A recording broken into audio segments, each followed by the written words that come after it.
Dear Diary, I really get tired of my love-hate relationship with food. The universe isn't just out there, it's interacting with you. Claim your power by embracing the unknown. This is Tracy with Tracy Talks, and I'm here to ignite your curiosity. Don't just listen, embrace it.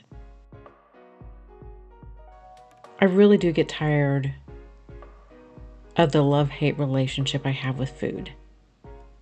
I'm tired of having to monitor what I eat.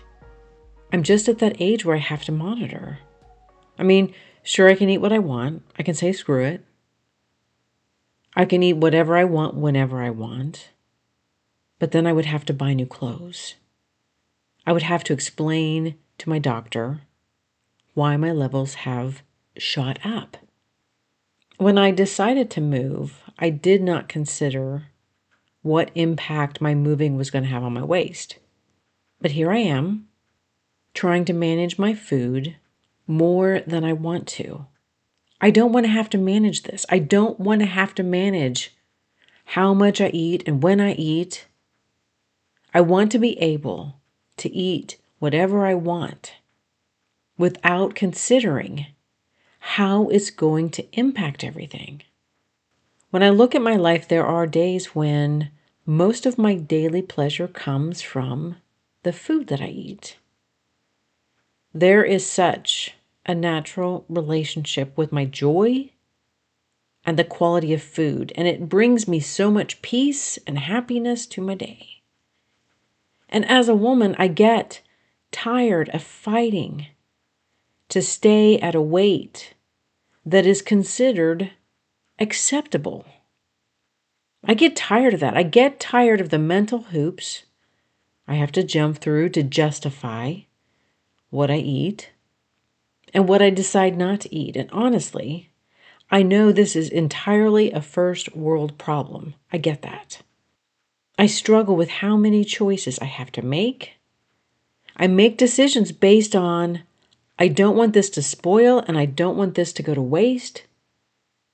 And I have to make decisions based on all of these leftovers that I have in my refrigerator.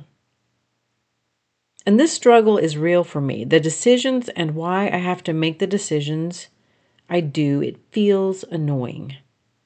If eating a really good meal is a simple pleasure that does bring me joy, why should I have to try to restrict myself? If this is one of the things that brings me so much joy, why can't I just lean into that joy and not focus on the struggle? I moved and I never considered what impact that would have on my waist. And my waist has become a casualty of moving. The move brought me closer to family. And in my family, gathering around a table and eating a meal prepared by my mother, it is sacred. Preparing food and having family come over to eat is her love language. I cannot refuse to eat. The simple act of refusing to eat her food is an act of war. Food is her love language, and I have this internal struggle now. I either have to eat when I'm not hungry or say no thank you. This act alone is very hurtful to her. These little actions that we have to make every day in life are creating a struggle for me. I'm at this point where either I'm going to honor my own body and listen to what is best for my body, or I'm going to honor my mother and show her support. It's a struggle some days for me. There are days where I just want to be selfish and say, no, I don't want to eat that. But I don't want to feel the guilt. I get angry about this being my life lesson. I could just eat whatever food is offered and buy bigger pants, but that doesn't feel right to me. So much guilt is being carried around, and how do I make peace with my decisions and let everything else go? There are days where I don't want to eat meat and potatoes. I just cannot have another scoop of mashed potatoes. There are days where I don't really want to show up for lunch. but I do it out of love. This is the reason that I move back. This is the reason I move closer. And this is just part of the story. It doesn't seem right for me to have moved back and then reject the one thing that brings my mother joy. I know I got my appreciation for food from her. I just have to figure out a way to manage my body, my waistline, that doesn't involve rejecting her food. When I look at her life, I know there was a struggle when they were growing up. Food was a luxury, but it was also something that my grandmother took pride in. There may not have always been a lot of food for my mother growing up, but the food had flavor and it tasted good and it was prepared well and it was prepared with love. I know there are a lot of people who would just say, I don't understand. Just reject the food. Just tell your mother you're not hungry. Just tell her you don't want to eat. Essentially, I am rejecting her love. And in this world right now, people are so focused and so demanding on how we get love. And we talk about our love languages and we expect our partners to only give us love in the ways that we can feel it. Like, I am acts of service or I am gifts. And so we demand that our partners and the people closest to us give us love only in forms that we appreciate. And we have become the society where we reject everything else.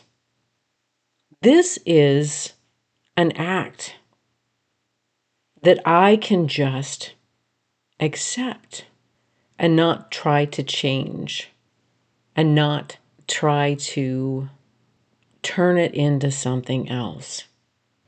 Breaking this down to a base level means I need to just accept it as it is and let go of my own struggle with it.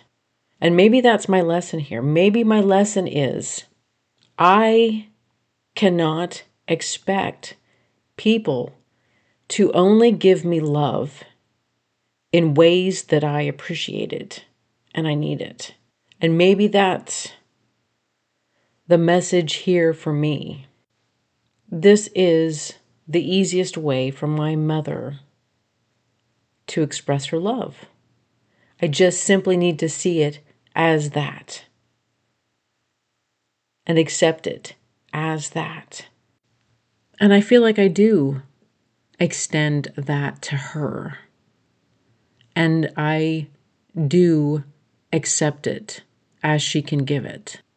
But maybe I need to work on doing that with everybody else in my life. Learn how to accept love in the ways that people can give it and not in the ways that I need it to be given or want it to be given. It's just hard when very few people around me seem to have the same love languages that I do. Those times of trying to figure things out with parents that are aging, those times are gone. There's no more discussing any differences. There's no more reliving the past. There's no more working through any childhood issues anymore. All they have is the present moment. All they have is today. It is only a distant memory that they can't grasp onto. They don't remember the details. They don't remember what was happening and why.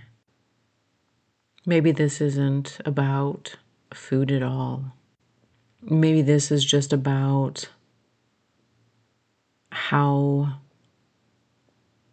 I need to see them and how I need to see life and how I need to just be in this moment and learn to accept whatever it is that people have to give and learn how to see it as an act of love. I mean, I really can't complain too much. I do bring home peach pies pretty often, so I really can't complain and then be giddy that I just got my own peach pie to bring home. Love is really all around me. I just have to look for it and see it. It's there.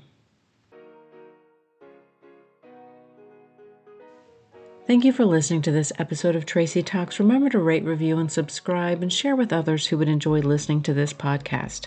Friends can find Tracy Talks available on iTunes, Spotify, Substack, and YouTube. Hit me up on Instagram and Facebook at more Tracy Talks. And until next time, we meet again.